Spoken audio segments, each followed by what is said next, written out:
Hello friends, कैसे हैं आप। एक बार फिर से स्वागत है आपका मेरे टेक्निकल जस्टिस पॉइंट में। तो आज मैं आपको सिखाने वाला हूँ फंक्शंस, जो वीबी के अंदर फंक्शंस कैसे यूज़ करते हैं। तो मैं हूँ अजीत और मैं आपका स्वागत करता हूँ इस लर्निंग हमारे ट्यूटोरियल में। तो फ्रेंड्स, सबसे पहले जो हमें देखना है, जो मतलब लास्ट हमने जो क्लास देखी थी, मैंने आपको एक छोटी सी ट्रिक समझाई थी, क्योंकि बीच बीच में थोड़ी क्रिएटिविटी भी आनी चाहिए। तो आज हम जो देखने वाले हैं फ्रेंड, बहुत ही इंटरेस्टिंग है। जो ये पार्ट है, हर इंटरव्यू में हर जगह पूछा ही जाता है कि do you have any knowledge about functions. तो आपको फंक्शंस अच्छे से सीखना है फ्रेंड, ठीक है। तो आपको कुछ भी देख के घबराना नहीं है, कुछ नहीं है। बहुत अच्छे से फंक्शन की सीरीज सीखेंगे हम। 2-3 सीरीज में आपके फंक्शंस बिल्कुल कंप्लीटली खत्म हो जाएंगे। उसके बाद तो जब हमारा सारा वीबे कंप्लीट, उसके बाद हम अच्छे से इंटरव्यू की लर्निंग की प्रैक्टिस भी करेंगे। इंटरव्यू में ज़्यादा इतनी प्रैक्टिस हम करवा देंगे कि चिंता मत कीजिए। आप मोस्टली आप इंटरव्यू का जो भी सेशन होगा या जो कुछ भी होगा, वो आप इजीली क्रैक कर पाएंगे। हो सकता है कि कुछ क्वेश्चन ऐसे पूछे जाए जो नहीं, कुछ ट्रिकी क्वेश्चंस भी होते हैं फ्रेंड, जहाँ पे हम खुद की प्रोग्रामिंग भी करनी पड़ती है। तो इतना आपको एक्सपीरियंस लेना पड़ेगा कि हम कुछ, लेकिन जो क्वेश्चंस पूछे जाते हैं उसमें से 90% क्वेश्चंस में आपके केवल 10% वो कुछ भी पूछ सकते हैं फ्रेंड्स, ठीक है। तो सबसे पहले फंक्शंस के बारे में बात कर लेते हैं, ठीक है, कि फंक्शंस वीवी में किस किस टाइप के फंक्शंस होते हैं। तो सबसे पहले यहाँ पर there are two families of intersect built in functions in Excel VBA. मतलब जो पहले से ही बने बनाए फंक्शंस हैं, तो टू फैमिलीज हैं इनकी, ठीक है। One is VBA world and other is spreadsheet world. मतलब वीबीए वर्ल्ड का मतलब जो वीबीए जहाँ हम कोडिंग कर रहे हैं, तो वहां पर भी कुछ फंक्शंस होते हैं फ्रेंड्स। और यहाँ पर जो हमारी ये शीट है, यहाँ पर जैसे हम इक्वल टू सम वगैरह ये सब, ये हमारे इस एक्सेल स्प्रेडशीट के फंक्शन है। इसको जहाँ पर ये हमारे रो और कॉलम्स होते हैं, इसको हम स्प्रेडशीट बोलते हैं, ठीक है। तो it is possible to use both families in your VBA code. तो हम वीबीए के अंदर जो वीबीए के फंक्शन है वो तो यूज कर ही सकते हैं, साथ ही साथ हम जो एक्सेल स्प्रेडशीट के फंक्शन है वो भी हम यूज कर सकते हैं। तो दैट इज कॉल्ड फंक्शंस। जैसे फंक्शंस का यूज यही है। अगर आप नॉर्मल सम करेंगे अपने कैलकुलेटर से, तो आप, अगर आपके पास बहुत लंबी लिस्ट है, तो आप एक एक करके उसको प्लस दबाते रहते हैं और एंटर करते रहते हैं। लेकिन सम फंक्शन से क्या है, आपको एक ही बार फंक्शन लगाना है और आप प्लस कर लेते हैं। तो ये हमारा फायदा होता है फंक्शंस का। मतलब एक बार वो सम बन गया, अब वो किसी भी टाइप का जो सम होगा वो करने के लिए रेडी है। बस आपको वो सम फंक्शन लिखना है और वो डेटा उठाना है और सम कर देगा। तो आपने फंक्शन बनाया एक बार और आपने यूज कितनी बार किया, रीयूजेबल कोड है वो, ठीक है। इसी तरीके से यहाँ पर हम पढ़ लेते हैं। A function is a group of reusable code which can be called anywhere in your program। जैसे मैंने बताया, सम का एग्जांपल दिया कि एक बार आपने फंक्शन बना दिया, उसको कहीं भी कॉल कर सकते हो। जहां जरूरत पड़ रही है, आ जा भाई अपना काम करिए जरा आगे, तो ऐसे उसको हम धमका सकते हैं, आ जा भाई, क्योंकि आपने बनाया तो आपके इशारों पर चलेगा भी वो। This eliminates the need of writing the same code. जैसे मैंने बताया, आपको बार बार वो चीज करने की जरूरत नहीं है फ्रेंड्स। एक बार फंक्शन बन गया, उसी को करना है, ठीक है। Need writing the same code over and over again. कोई जरूरत नहीं आपको बार बार कोड करने की। This enables the programmers to divide a big program into a number of small and manageable functions। जैसे आपको एक प्रोग्राम बना दिया आपने कि एक जो भाई एक फंक्शन है वो हमारा सबसेक्शन करेगा, एक फंक्शन डिवाइड करेगा। तो आपने एक बार बना दिया, अब पूरे प्रोग्राम में जहां आपको डिवाइड की जरूरत पड़ रही है, आपने डायरेक्ट डिवाइड वाले फंक्शन को कॉल कर लिया। समझ रहे हो ना मेरी बात को आप। तो इस तरीके से हम फंक्शन यूज करते हैं।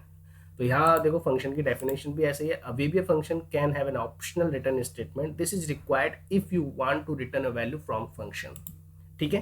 तो इसके अंदर हम पैरामीटर्स के थ्रू भी वैल्यू रिटर्न करा सकते हैं। अगर आप कोई भी फंक्शन है वो वैल्यू रिटर्न करेगा फ्रेंड्स। कुछ फंक्शंस ऐसे होते हैं जिसमें पैरामीटर्स नहीं भी होते हैं, ठीक है। तो वो भी कुछ ना कुछ रिटर्न जरूर करते हैं, ठीक है। For example, you can pass two numbers in a function and then you can expect from this function to return their multiplication in your calling programs। मतलब सपोज आप कुछ चीजों का मल्टीप्लीकेशन कर रहे हैं या सम कर रहे हैं फ्रेंड्स, कुछ भी कर रहे हैं, तो वो आपको कुछ ना कुछ रिजल्ट तो देगा। अगर आप दो चीजों का प्लस कर रहे हैं तो आपका एडिशन देगा। अगर आप मल्टीप्लीकेशन कर रहे हैं तो आपका मल्टीप्लीकेशन का आंसर देगा, राइट। तो कुछ सिंटैक्स है इसका फ्रेंड्स, बहुत इजी सिंटैक्स है, don't worry, I will teach you one by one. Function लिखना है आपको सबसे पहले, और उसके बाद फंक्शन का नेम। और अगर आपके पास कोई पैरामीटर लिस्ट है तो पैरामीटर लिस्ट दे दीजिए, नहीं है तो कोई बात नहीं। स्टेटमेंट 1 स्टेटमेंट 2 का मतलब जो भी आप यहाँ पे कर रहे हो वो आपकी स्टेटमेंट्स हैं। और उसके बाद आपको लिखना है एंड फंक्शन। फॉर एग्जाम्पल जैसे मैंने यहाँ पर बनाया है, फंक्शन लिखा मैंने, फंक्शन का नाम लिखा फाइंड एरिया, ठीक है। उसके बाद मैंने एक आर्ग्यूमेंट दिया लेंथ, वहीं पे डेटा टाइप भी देना पड़ेगा फ्रेंड एज डबल, मतलब वो जो आप आर्ग्यूमेंट दे रहे हो किस टाइप का होना चाहिए, इंटीजर होना चाहिए, डबल स्ट्रिंग, जो मैंने आपको सिखाया है अब तक। सेकंड, अगर ऑप्शनल क्यों लिखा है मैंने ये भी बताऊंगा, ऑप्शनल लिखा मैंने, और विड्थ एक मैंने पैरामीटर और लिया और एज वेरिएंट कर दिया, करेक्ट।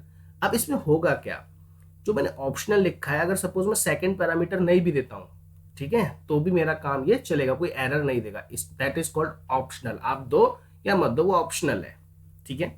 नेक्स्ट, मैंने ऐसे ही यहाँ पर एक फंक्शन बनाया है। अब ये फंक्शन जो मैंने यहाँ बनाया है वो मैं आपको दिखाता हूँ अपनी वीबीए स्क्रीन पर। तो आ जाते हैं हमारे स्क्रीन पर, विजुअल बेसिक पे क्लिक कर दिया हमने फ्रेंड्स। ये देखिए, कुछ नहीं करना आपको, सिंपल एक मॉड्यूल ले रखा है friends, function find area, length as double, optional width as double. अब देखो यहाँ पर मैंने क्या करा है, थोड़ा सा यहीं पे आपको समझने की जरूरत है, बस यहीं पर ऑप्शनल का मतलब भी समझाया मैंने आपको यहाँ पे। इफ इज मिसिंग विड्थ, अगर इज मिसिंग विड्थ मतलब अगर विड्थ नहीं है तो लेंथ को 2 बार मल्टीप्लाई कर देगा, फाइंड एरिया के अंदर आपका रिजल्ट दे देगा, करेक्ट। फाइंड एरिया के अंदर मैं रिजल्ट क्यों दे रहा हूँ फ्रेंड्स, ये भी बहुत, क्योंकि हमारे पास जो फंक्शन है जिसके अंदर हम वैल्यू रिटर्न करवाते हैं वो फंक्शन का नाम ही लिख के रिटर्न करवाते हैं, तभी तो हमें फंक्शन देगा। जैसे ही हम इसको रिटर्न रिजल्ट कर देंगे तो हमारा यहाँ पर ये रिजल्ट दे देगा, करेक्ट। चलते हैं अब हम, जैसे यहाँ पर देखो अब फंक्शन कॉल कैसे होता है। सपोज मैंने एक सब बना दिया यहाँ पे ए नाम का, ठीक है, मैंने लिखा मैसेज बॉक्स, जैसे ही मैं आया हाय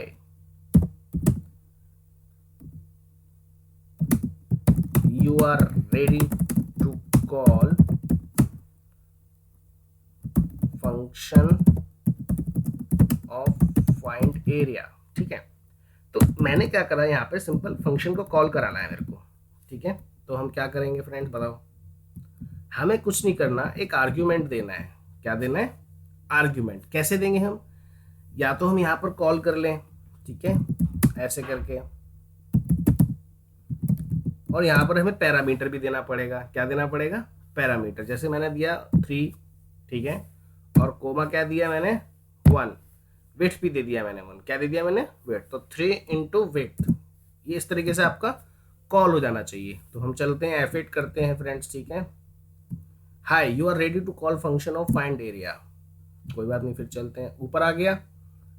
अब देखो लेंथ में क्या आ गया होगा फ्रेंड्स 3, इसमें विड्थ में क्या हो गया होगा 1। तो ऐसे आप, जैसे आप अपना कोई प्रोग्राम बना रहे हैं, आपने ऑलरेडी फंक्शन बना रखा है, आर्ग्यूमेंट देना पड़ेगा, क्योंकि आर्ग्यूमेंट तो उसने मांगे, हमने दे रखा है यहाँ पे। तो लेंथ 3 दिया हमने, ये दिया, जैसे कॉल किया हमने यहाँ पर आ गया, F8 किया, फाइंड में फंक्शन का रिजल्ट आ गया। फाइंड में देख लेते हैं क्या है, 3, यहाँ पर क्या है 3, क्यों, क्योंकि 3 1 जा 3। F8 करते हैं और ये हमारा खत्म, ठीक है। लेकिन इस फंक्शन को हम यूज क्या करें, तो आप स्प्रेडशीट पे आइए, यहाँ भी आप यूज कर सकते हैं। कैसे, मैंने यहाँ पर आर्ग्यूमेंट दे दिया है फ्रेंड्स, आप यहाँ पे यूज मत कीजिए, यहाँ पे भी मैं यूज करना बताऊंगा। अभी तो मैं नॉर्मल आपको फंक्शन ही बनाना सिखा रहा हूँ सिर्फ, ठीक है, तो इसमें कोई घबराने वाली बात नहीं है। मैं यहाँ पर आता हूँ, जैसे मैंने लिखा फाइंड एरिया, देखो यहाँ पर आ गया लिस्ट में, और मैंने इसको बोला भैया मेरी जो लेंथ है वो 20 है और जो विड्थ है मेरी 3 है। तो आप ब्रैकेट बंद करके एंटर मारिए, आपका आंसर आ जाएगा 60। तो इस तरीके से फंक्शन बना के अपनी स्प्रेडशीट में भी यूज कर सकते हैं। जो फंक्शन आपकी लिस्ट में नहीं भी है, जैसे यहाँ पर बहुत सारे फंक्शन है, ये लिस्ट आ रही है, तो आप खुद की लिस्ट भी बना सकते हैं, ठीक है। तो अब मैं क्या करता हूँ, यहाँ पे इक्वल लिखा मैंने, सम लिखा, सम लिखने के बाद, सम का फंक्शन है, सॉरी फाइंड एरिया लिख रहे हैं। अगर मैं सिर्फ, सॉरी फाइंड एरिया, अगर मैं सिर्फ 7 लिखता हूँ फ्रेंड्स, तो जो लास्ट वाला है वो ऑप्शनल है, नहीं भी दूंगा तो वो क्या करेगा, 7 इंटू 7 कर देगा। ये देखिए, क्यों, क्योंकि मैंने यहाँ पे बोल रखा है अगर जो हमारी विड्थ वो मिसिंग होती है तो फाइंड एरिया के अंदर आप लेंथ को ही डबल बार मल्टीप्लाई कर दीजिए। अदरवाइज जैसे विड्थ नहीं मिलती है इसको कि भैया मिसिंग नहीं है, ठीक है, तो नीचे एल्स में आ जाइए, फाइंड एरिया के अंदर लेंथ इंटू विड्थ कर दीजिए। तो मैंने आपको इफ एल्स की कंडीशन बहुत अच्छे से सिखाई हुई है फ्रेंड्स, ठीक है। तो आप इस सीरीज को देखिए, और नेक्स्ट सीरीज हम फंक्शन की जो लेके आएंगे बहुत ही इंटरेस्टिंग लेके आने वाले हैं। लेकिन आपको इतना तो आना चाहिए कि आप खुद का क्रिएट फंक्शन कैसे बना सकते हैं, अपने वीबीए के अंदर खुद की लिस्ट कैसे बना सकते हैं, ठीक है friends. Okay, bye bye, take care, आप लोग अपना ध्यान रखिए। और फ्रेंड्स, अगर आपको वीडियो अच्छी लगी हो तो प्लीज़ इस चैनल को सब्सक्राइब कीजिए और अपडेटेड नोटिफिकेशन के लिए बेल आइकन पर क्लिक भी कर दीजिए। Okay friends, take care, bye bye.